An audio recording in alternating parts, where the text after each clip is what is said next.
Hello, and thanks for stopping by. Today, I'm going to give my review of Star Wars Edge of the Empire, produced by Fantasy Flight Games. It was designed by Jay Little, Sam Stewart, Andrew Fisher, and Tim Flanders. Art direction was done by Zoe Robinson. It comes in at a hefty page count of 438 pages.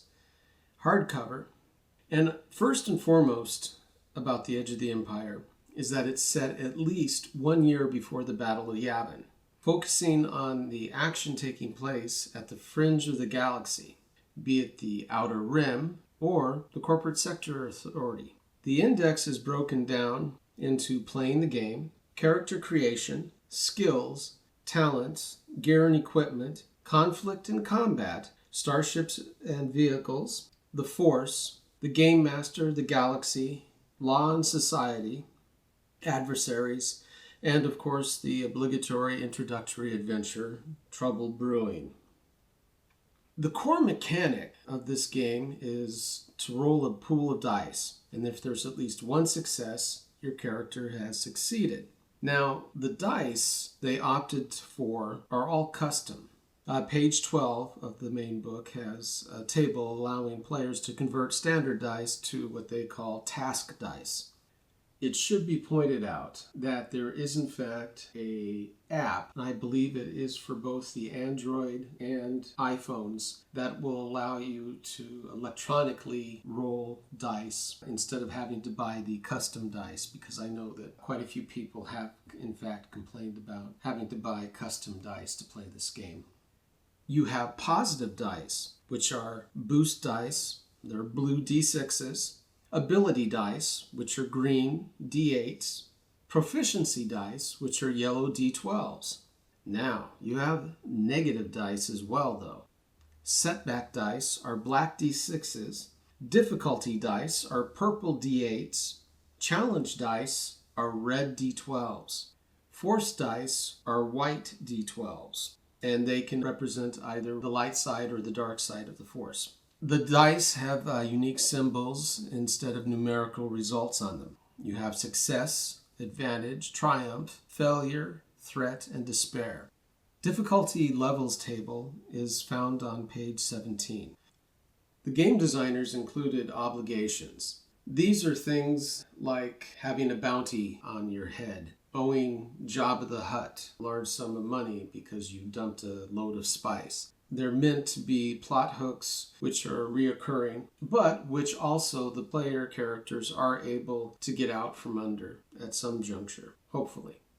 As far as character creation goes, to start off with, you have 8 different species: Bothan, Droid, Gand, Human, Rhodian, Trandoshan, Twi'lek, and Wookiee. Species each have their own ability stats. And yes, a Wookiee can in fact pull the legs and arms off of a droid. In addition to the species, you have careers. There's 6 different careers out of the gate to choose from: bounty hunter, colonist, explorer, hired gun, smuggler, technician. Each of these careers has 3 different talent trees. Now, the talent trees come across in a very Dragon Age 2 sort of feel, at least to me, in how they're structured. That's not necessarily a bad thing or a good thing. It's just how it came across to me. The gear section is what you would expect it to be, save for the fact that it feels a little bit light to me in terms of the variety of items available to start off with. I would say that the saving grace of the gear section is that you can install mods on your gear, which is in fact pretty cool. When it came to the spaceships and vehicles section, I once again felt a bit shorted on variety. Some of the limits in terms of customization hardpoints and the mods initially available for the ships and vehicles seemed a bit restrictive. The Galaxy section is really good, and I like the inclusion of the galactic map. If you're really familiar, though, with Star Wars, as a Star Wars fan, the Law and Society section, I mean, it's good. It's not really bringing anything new to the table that I was aware of. Adversaries that they included are very good. Short and sweet, allows you to quickly generate enemy combatants for your characters to go up against. Finally, you have the player character sheet, the starship sheet, and I believe it's the hideout sheet. They're all very serviceable. I like them. On to the review. In terms of art, I would have to say that this book is exceptional. I mean, it is probably one of the slickest looking books I've come across. And I know art is very subjective. I really love the route that they took with it. And for that reason, I'm giving it 4 out of 5 stars. Layout. This is one where I was very tempted to give it 5 out of 5 stars. However, I was disappointed in how they did the layout for some of the starships in terms of not making it excruciatingly clear which ships belong to which stats. Now, as a Star Wars fan, or even a person who's moderately familiar with the internet and Wikipedia, you can figure it out. But I thought they should have done a little bit better job in terms of that for layout. So for layout, I'm giving it 4 out of 5 stars. Still very good though.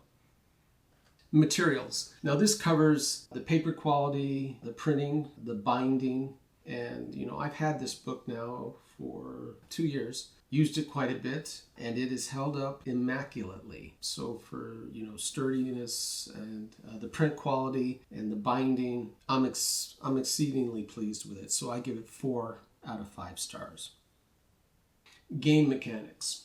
Again, very tempted to give it 5 out of 5 stars. However, it takes a while to get used to the symbols instead of the numerical values on the dice. And the threat and the despair mechanics of it aren't what I would call innately intuitive in terms of just being able to really make the game flow. So for game mechanics, I am going to give it 4 out of 5 stars.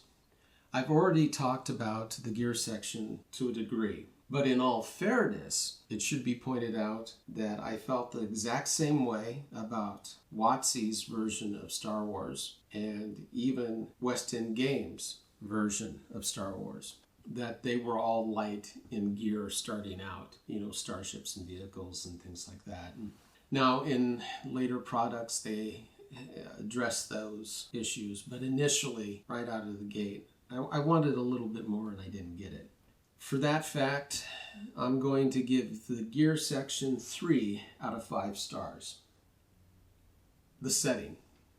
I think they did a good job on covering the basics in terms of the setting. So I don't have any complaints about it. But at the same point in time, I don't think that it was earth-shattering in terms of bringing anything new to the table. Although, again, very pleased with having the galactic map included. So for setting, I give it 4 out of 5 stars. The final rating for the core book is 4 out of 5 stars. As always, play games and have fun.